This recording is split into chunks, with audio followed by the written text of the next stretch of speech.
हमारे साथ प्रेम कुमार अग्रवाल जी हैं, जिनके सौजन्य से ये सारी जो सुविधाएं हमारे श्रमिक बंधुओं को प्रदान की जा रही हैं। सर, आज ये श्रमिक भाइयों के लिए आप जो व्यवस्था किए हैं, मैंने कैसी आपकी जो कोशिश जो है बहुत ही अच्छी पहल है। और ये दुख पा रहे थे कि ये कोरोना के चलते इन्होंने काफ़ी दुख उठाया और दुख उठाते हुए यहाँ तक आए, तो हमारे से जो हो सका हमने इनकी सेवा की। और हम क्या कर सकते हैं, थोड़ी सेवा इनकी कर दी। जी जी जी।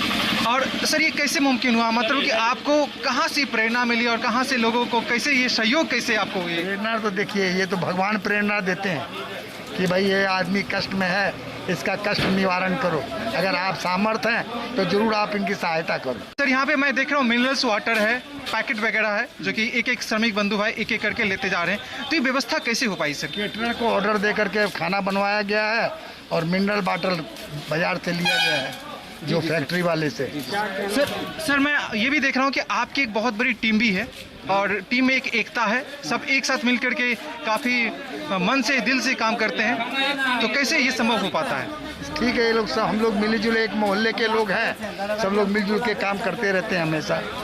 ऐसा कोई भी काम होता है तो करते रहते हैं। सर, आप समाज को क्या संदेश देना चाहेंगे? समाज को कि अगर कोई सामर्थ्यवान है और कोई असहाय है तो उसकी सेवा जरूर करनी चाहिए। मैं इनके इस पहल को मैं सैल्यूट करता हूं और मैं आप सबों से भी कहना चाहूँगा कि थोड़ी सी भी कोशिश करें, थोड़ा सा अपनी जिम्मेदारी को समझें और समाज के हित के लिए थोड़ा सा कार्य करें, क्योंकि ये सभी श्रमिक भाई के बिना ये देश का अर्थव्यवस्था कुछ भी नहीं है। इससे पहले मैं जैसा कि आपसे मैं वार्तालाप करवा रहा था प्रेम कुमार अग्रवाल जी से, जो कि बहुत बड़े समाज सेवी थे, और मैंने आपको सारी जानकारियाँ उनसे रूबरू होकर के दिया। और उनके सुपुत्र यहाँ पे राजेश जी यहाँ पे मौजूद हैं, जो कि जब से मैं हूँ तब से मैं देख रहा हूँ कि पूरे इस एक एक गतिविधियों पर उनकी पैनी नज़र है, ताकि कैसे ये समाज के हित के लिए कार्य कर सके, हमारे श्रमिक बंधुओं के हित के लिए कार्य कर सके। तो आप ये क्या कहना चाहेंगे कि कैसे आपने इस कार्य को सफल किया? आपने नमस्ते, मैं राजेश अग्रवाल, देवर समाज सेवी। मैं अपने पिताजी के हर कदम में साथ दे रहा हूं और दूंगा, क्योंकि वो हमारे जीवनदाता, मेरे भगवान वही हैं। और ये जो आप देख रहे हैं कोरोना वायरस कोविड-19 महामारी को लेते हुए हमने एक संकल्प किया है कि कोई भी इंसान भूखा ना रहे। और जहाँ तक कि आप देख रहे हैं जसडी स्टेशन परिसर में प्रवासी मजदूर जो हमारे बाहर फंसे हुए हैं, उनको हम लोग मंगवाने का पूरा प्रयास कर रहे हैं और जहाँ तक कि मंगवा भी रहे हैं, और साथ ही साथ उनके खाने पीने की हर चीज़ की बंदोबस्त भी कर रहे हैं। जहाँ तक कि देखा जा रहा है, हम हर जगह जा के स्टेशन के अलावा भी अपने देवघर क्षेत्र में हर जगह जा के 24 नंबर वार्ड से लेकर के पूरे 36 नंबर वार्डों तक हर जगह जाकर मैं अपना सेवा दे रहा हूँ, हर तरह का प्रोग्राम दे रहा हूँ।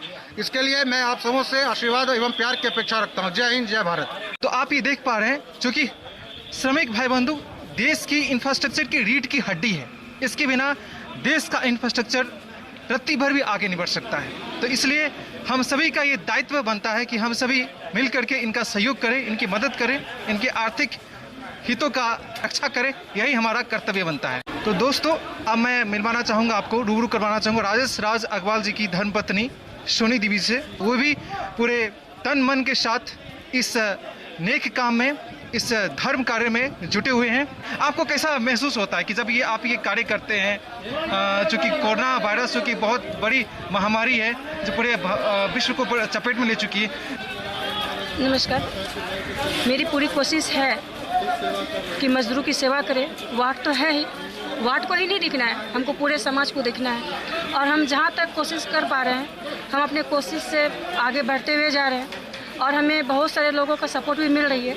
जैसे कि हमारे ससुर जी प्रेम कुमार अग्रवाल, पति राजेश अग्रवाल, और हमारे समाज के पूरे जो अग्रवाल फैमिलीज हैं, उनके सपोर्ट हम लोग को मिल ही रहे हैं। बहुत अच्छा लगता है कि हम कुछ एक नया, कुछ यूनिक कर रहे हैं। जी जी जी। और ये बहुत ही अनूठी पहल है, बहुत ही अनूठी शुरुआत है, और हम सभी को इस दायित्व का निर्वहन करना चाहिए। हम सभी को का ये हक है कि हम इन मजदूर भाइयों का हितों की रक्षा करें, क्योंकि यही इस देश की अर्थव्यवस्था की एक रीढ़ की हड्डी है। इसके बिना भारत रत्ती भर भी आगे नहीं बढ़ सकता है, इसलिए हमें इनके हितों की रक्षा करनी चाहिए। और एक बात, अपने यहाँ के बारे में आपको कैसे ख्याल आया? ये बहुत अच्छा सवाल है। जब हम वार्ड में बांट रहे थे राशन वगैरह, कि हम लोग को ये नहीं पता था कि लॉकडाउन इतना लंबा चलेगा, क्योंकि ये चौथा लॉकडाउन है। और एक बार हमने देखा कि मैम, ये डीसी मैम, एसडीओ सर वगैरह प्रशासन लोग जो एक पहल किए हुए थे कि मज़दूर को सेवा करनी चाहिए, उनको देखते हुए मुझे भी लगा कि क्यों ना मैं भी कुछ कर सकूं तो हमारी सौभाग्य होगी। जी जी जी। और जैसे कि आपने वार्ड के बारे में जिक्र किया, तो मैंने ये भी सुना है कि वार्ड नंबर 24 में आपने काफ़ी वहाँ के अपने क्षेत्र में काफ़ी समाज के लोगों के लिए आपने काफ़ी बहुत बढ़िया काम किया है, लोगों के हितों की रक्षा की है और जो भी आपसे बन सके उन्हें आर्थिक सहयोग भी प्रदान किया है। तो कैसे आप उन लोगों की सहायता करते हैं, इसके बारे में थोड़ा सा आप इस पर प्रकाश डालें। सबसे बड़ी बात तो ये है कि हम लोग एक माध्यम है ना, हम लोग को एक गॉड चुने हुए हैं कि आपको ऐसे मदद करनी है। हर किसी की ये तो हैसियत नहीं है कि कोई भी करे, लेकिन अगर हम लोग कुछ भी अपने वार्ड के लिए या वार्ड सदस्य के लिए या जनता के लिए कुछ करते हैं तो अपने आप को बहुत धन्य और तृप्त महसूस करते हैं। जैसे कि हमने सैनिटाइज़र, साबुन, खाद, सूखा सामग्री और कुछ गुप्त रूप से भी हमने कल भी 100 साबुन और 100 सैनिटाइज़र वितरण किए। इसके पहले भी हम लगातार मास्क, साबुन वितरण कर रहे हैं और मशीन के द्वारा कोरोना टेस्टिंग कर रहे हैं। इसी को देखते हुए आगे बढ़ रहे हैं और जहाँ तक कोशिश करते हैं कि और भी आगे करेंगे भी। जी जी, जी। और मैं पूछ रहा हूँ तो समाज को आप क्या संदेश देना चाहेंगे?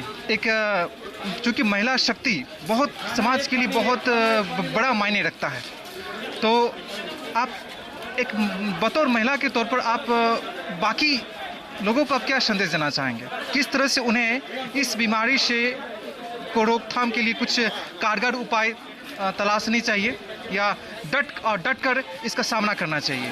क्या आप संदेश देना चाहेंगे? मैं महिलाओं को यही संदेश देना चाहूँगी कि अपने आप में जागरूक हो और घर पर ही सुरक्षित रहें और अपने हाथों को 2 घंटा 3 घंटा हमेशा वाश करते रहे, धोते रहे, साफ़ सफाई का पूरा ख्याल रखें। खास करके बच्चों को और बुजुर्गों को इस बात पर ध्यान देना है और महिलाओं को भी ये कोशिश करना है कि बुजुर्गों का बिल्कुल ध्यान रखें और जितना कोशिश करें अपने साफ़ सफाई को पूरा ध्यान दें। मैं कहना चाहूँगी। धन्यवाद।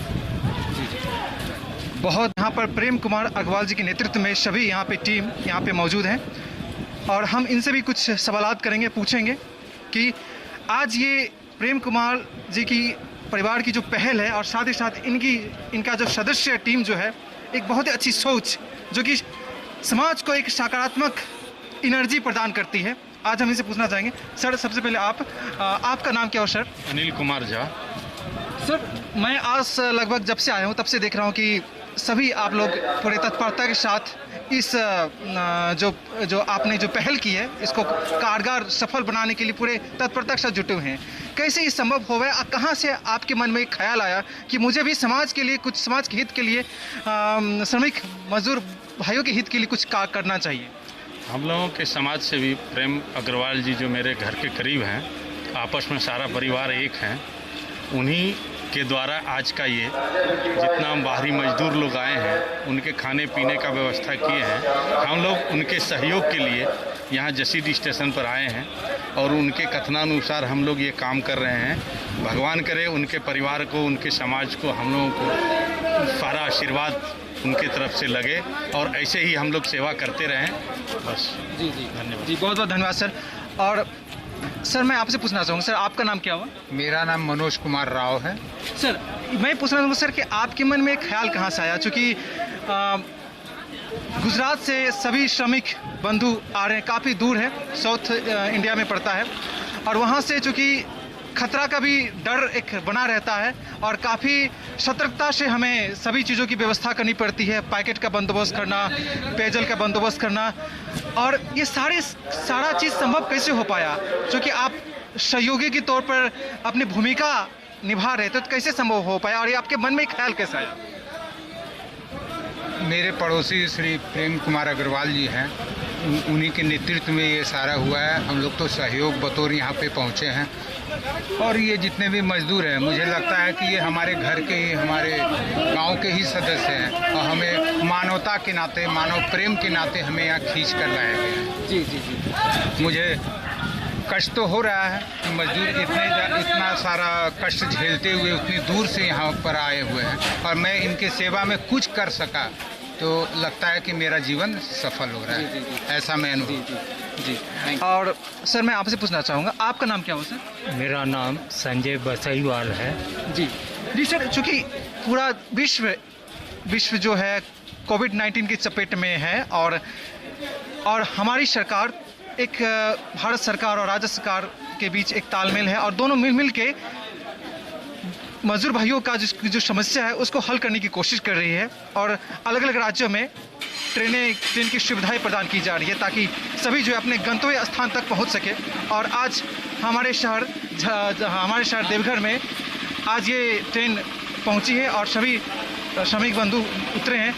तो कैसा लग रहा है आपको, क्योंकि कई हज़ारों मजदूर जो पैदल चलते हैं और हज़ारों किलोमीटर पैदल चल करके अपने घर पहुंचते हैं, वे बेबस होकर उन्हें चलना पड़ता है मजबूरी बस, लेकिन आज ये जब ट्रेन पर चढ़ करके यहाँ पहुँचे और आप उन्हें सुविधाएं मुहैया करा रहे हैं, तो कैसा लग रहा है आपको? देखिए, सबसे पहले ये ट्रेन गुजरात वापी से आई है और हम जानते हैं कि ये गुजरात के नहीं, ये हमारे राज्य हमारे शहर के मजदूर भाई हैं जो किसी कारणवश बाहर गए थे कमाने के लिए और आज वहाँ फंस गए। उनको बहुत तकलीफ़ कष्ट हुआ है वहाँ पर ये कोविड में, लेकिन जब ये वापस आ रहे हैं तो इनको भूखे प्यासे मजदूर को खाना देना ये हमारी प्रशासन का भी काम है, वो कर रही है।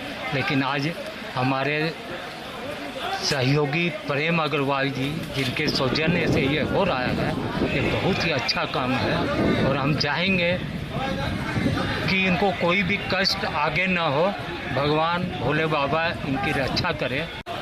प्रेम कुमार अग्रवाल जी की सौजन्य से जो यहाँ पे जो सुविधाएं प्रदान की जा रही है श्रमिक भाई बंधुओं को, उनमें से एक और सहयोगी हमारे बंधु है। सर क्या नाम हो आपका? नारायण टेकरीवाल।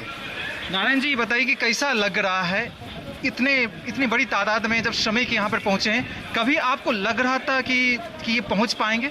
आज जब ये अपने मंजिल तक पहुँच गए, अपने गंतव्य स्थान तक पहुँच गए, तो लगता है कि उनके दिल को सुकून नहीं बल्कि आपके दिल को भी एक चैन मिली होगी। कैसा लगता है उनको? उनकी खुशी देख करके उनको बहुत अच्छा लग रहा है कि वो लेबर अपने घर पहुँच गए। बेचारे भूखे प्यासे हैं, हम लोग से जुड़ा बना खाना भोजन पानी सब व्यवस्था की है उनके लिए। बाकी ईश्वर बहुत अच्छे सुखी प्रदान दे उनको, बहुत अच्छे ढंग से वो लोग घर पहुंच जाएं अपना आराम से, यही चाहते हैं और बहुत अच्छा लग रहा है। अपने आप में बहुत खुशी की बात है ये, और इस महामारी के समय में हम लोग कुछ भी कर पा रहे हैं तो बहुत अच्छा लगता है। इसलिए अपने मन से हम लोग सुबह से बैठे हुए हैं, 6 घंटे से इंतजार कर रहे हैं हम लोग यहाँ पर। इन लोगों का सुबह से 6 घंटे से इंतजार कर रहे हैं कि इसका लोग करवाया जाए, मतलब कि अच्छे से अच्छा जो सुविधा हो सके हम लोग से वो हम लोग करवाएंगे और आगे ही प्रयत्न करेंगे। इसका यह प्रयत्न आगे भी रहेगा, ईश्वर की कृपा होगी, जरूर कोशिश करेंगे दीक्षित करने का आगे। जरूर सर, और मानवता के नाम पर बहुत अच्छी सोच है, बहुत अच्छी पहल है आपकी।